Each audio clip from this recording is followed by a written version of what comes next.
Question को पढ़ लेते हैं। यहाँ पर two identical glass rods S1 और S2 कहाँ बताया गया है, S1 है और ये S2 है और हर एक का रिफ्रैक्टिव इंडेक्स बच्चों 1.5 है। Have one convex end of radius of curvature 10 centimetre यहाँ दिख रहा है और रेडियस ऑफ कर्वेचर 10 बताया गया है।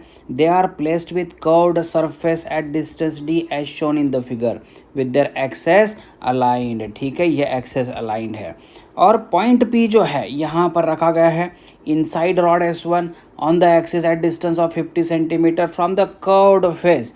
लाइट रे emanating from it are found to be parallel to the axis inside S2। ये यहाँ पर फाइनल रे कुछ इस तरीके से पैरेलल जाने वाली है। तो question is about distance D। ठीक है, तो इसको सॉल्व कुछ इस तरीके से करते हैं। यहाँ पर देख लीजिए, सबसे पहले हम लोग S1 के बारे में बात करते हैं। हमारे पास कर्व्ड सरफेस के लिए फॉर्मूला था μ2 by V minus μ1 by U is equal to μ2 minus μ1 divided by R। इसको इस्तेमाल कैसे करना है वो समझ लो। यहाँ पर इस पॉइंट को हम लोग पॉइंट P कहते हैं, लेकिन इन्होंने P ऑलरेडी मेंशन कर दिया। तो यहाँ से सारे डिस्टेंसेस मेजर करने, तो ये पॉइंट P जो है ये ऑब्जेक्ट की तरह काम कर रहा है। तो मेरा तरीका तो ये है कि मैं पहले इन्फॉर्मेशन वाइज इसकी इन्फॉर्मेशन रखना शुरू कर देता हूँ। This is object information.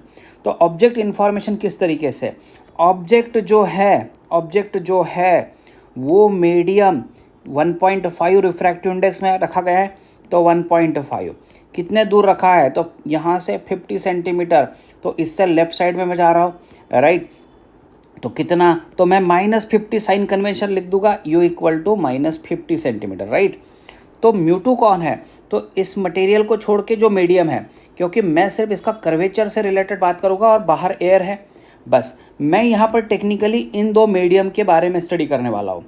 तो यहाँ पर बाहर एयर है, मतलब ये 1.5 को छोड़ के जो मीडियम दिख रहा है 1, और V कहाँ पे पता नहीं है।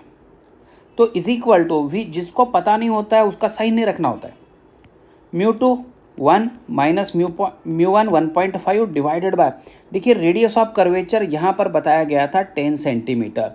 तो रेडियस ऑफ कर्वेचर, इसका रेडियस ऑफ कर्वेचर देखोगे तो लेफ्ट साइड में ही आने वाला है, मतलब -10 सेंटीमीटर। इसको सॉल्व कर देते हैं बच्चों। तो 1/V यहाँ पर देख लीजिए प्लस, और ये 1.5 divided by 50 is equal to, यहाँ पर देख लीजिए -0.5 डिवाइडेड बाई 10, तो 1/20 मिल गया। 1/V is equal to 1/20 minus 1.5 by 50, 2.5 से मल्टीप्लाई कर देता हूँ, 2.5 से डिवाइड कर देता हूँ, माइनस दिस इज़ 1.5 बाई 50। तो मुझे यहाँ पर मिल गया 1/50। ठीक है, तो V की वैल्यू मुझे मिल चुकी है +50। मतलब ये होने वाला है कि यहाँ इसकी कहीं ना कहीं इमेज यहाँ पर तैयार होने वाली है। किसकी वजह से, तो ये पहला एग्जाम्पल है जिसमें मुझे देखिए राइट में +50 मिल रहा है।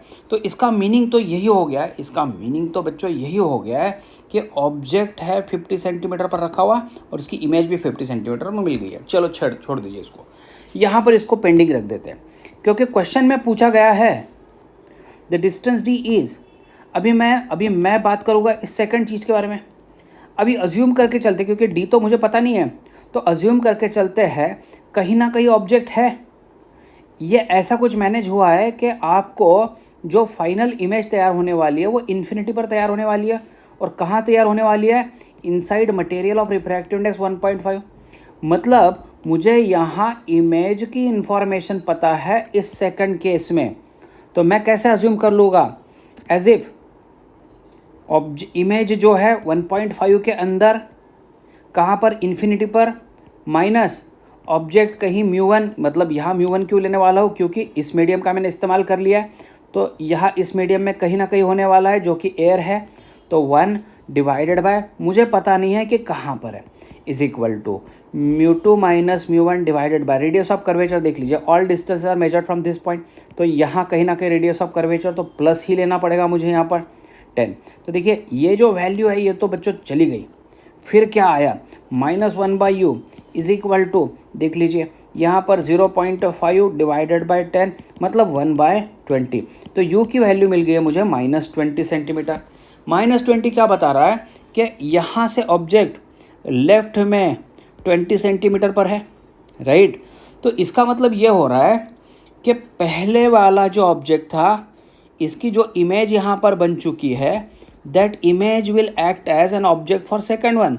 तो इमेज 50 सेंटीमीटर पर थी और यहाँ पर it will act as an object for another surface जो कि यहाँ पर 20 सेंटीमीटर पर हो, तभी ये जो रे पैरेलल रेस जाएगी आगे चलकर। तो मुझे इन दोनों के बीच का डिस्टेंस मिल रहा है बच्चों 70 सेंटीमीटर, राइट।